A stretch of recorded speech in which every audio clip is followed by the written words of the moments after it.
Hey guys, welcome back to the channel. Today I'm just making a very basic box fan filter for the shop. It should really help to cut down on the airborne particulates and sawdust in the air. I'm just using a standard 20-inch box fan that I picked up from Lowe's, along with a couple of HVAC filters made by 3M. This 1900 filter has a MERV rating of 13, which you could find right here. This is the filter that's going to be clearing out all of the fine particulates. And here we just have a basic filter that I'm going to use kind of like a pre-filter, and it's just going to help to keep the other filter from getting clogged.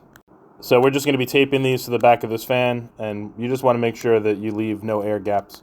And that just ensures that the air is forced to go through the filter. You can find other DIY filters out there on YouTube. Some of them are really nice.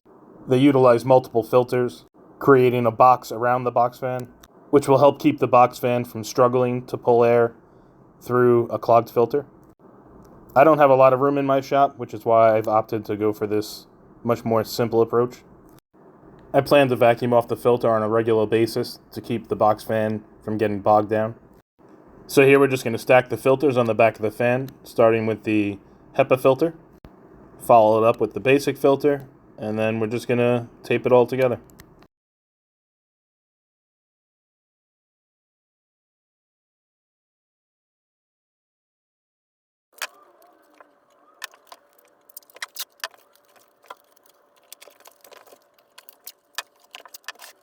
That's all she wrote.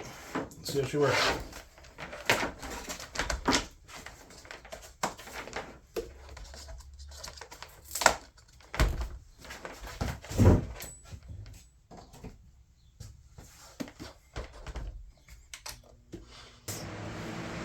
Let this run and filter some of the air in here.